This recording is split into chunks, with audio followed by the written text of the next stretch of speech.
siang, Ibu Bidan. Jadi terima kasih untuk kesempatannya hari ini sudah diperbolehkan kita untuk berbincang. Jadi di sini kita memiliki tugas proyek dari Bahasa Indonesia dan Agama.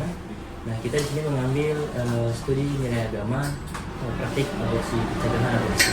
Jadi di sini kita boleh mencari informasi nggak sih, apa aja sih yang terkait tentang aborsi itu? Boleh. Kalau kita bicara tentang aborsi, jadi kita harus tahu dulu nih aborsi itu apa. Jadi aborsi itu adalah tindakan untuk menggagalkan atau mengakhiri kehamilan. Yang dimana tindakan tersebut, tindakan yang menggugurkan itu adalah tindakan yang secara paksa yang dilakukan oleh seseorang, yang dimana itu sangat beresiko terjadi. Mungkin seorang ibu yang melakukan tindakan aborsi itu sangat beresiko. Satu, bisa terjadi perdarahan dan bisa terjadi kematian saat dia melakukan tindakan aborsi. Seperti itu. Itu untuk kita tahu dulu nih apa itu aborsi. Kita memiliki beberapa pertanyaan. Jadi yang pertama itu, apa aja dampak fisik yang dapat terjadi pada perempuan setelah melakukan aborsi? Dampak fisik mungkin dari pengertiannya sudah masuk itu terjadinya perdarahan dan dapat menjadi masuk ke tindakan kematian pada ibu. Karena perdarahan itu kita tahu kalau tindakan aborsi itu kan dilakukan secara paksa, secara personal, tanpa ada indikasi lain. Nah, jadi tindakan itu menyebabkan satu perdarahan pada ibu setelah melakukan aborsi. Dan resikonya bisa terjadi kecacatan. Nah, dan di samping itu akan terjadi robekan pada dinding rahim atau mulut rahim, gitu. Jadi hal tersebut akan melukai atau membuat kerusakan pada bagian uterus atau kehamilan seorang ibu tersebut. Ya. Oke, untuk pertanyaan wawancara yang ketiga itu, kapan aborsi menjadi pilihan medis yang diperlukan? Kapan? Mungkin maksudnya di sini kapan tenaga medis memberikan solusi ya, tentang tindakan terminasi ya. Jadi Pak. kalau untuk aborsi itu beda dengan tindakan terminasi.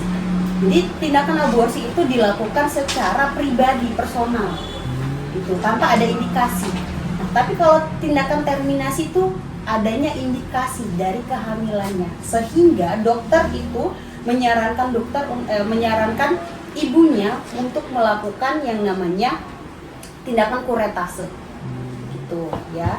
Yang dimana tindakan tersebut membersihkan daerah rahim sehingga mengurangi terjadinya resiko yang namanya perdarahan, seperti itu. Oke, dan itu bagaimana pandangan medis tentang keamanan aborsi itu sendiri? Kalau masalah aman, kalau misalkan dilihat dari sisi medisnya, untuk tindakan dari dokter itu aman dilakukan jika pada saat hasil medis atau hasil pemeriksaan itu mengarah ke hal yang tidak normal. Jadi hal yang tidak normal itu bisa dilakukan tindakan seperti terminasi oleh dokter sendiri, seperti tindakannya ya kuretase, gitu. Dan itu aman dilakukan karena untuk mencegah terjadinya kecacatan atau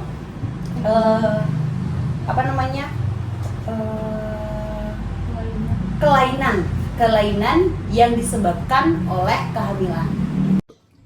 Nah, jadi kesimpulan dari video kita yang di atas bersama Ibu Bidan itu menunjukkan bahwa aborsi dan terminasi kehamilan itu memiliki perbedaan penting dalam konteks medis.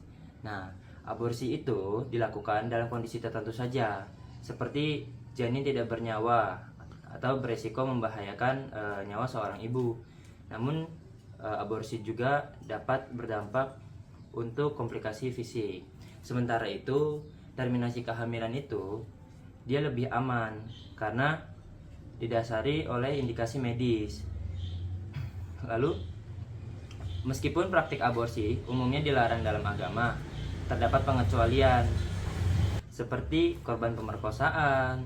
Sesuai dengan peraturan hukum yang berlaku, tindakan medis seperti ini harus dikonsultasikan dengan tenaga medis yang berkompeten untuk memastikan keselamatan ibu dan janinnya. Jadi, kita itu jangan takut untuk belajar tentang kesehatan reproduksi.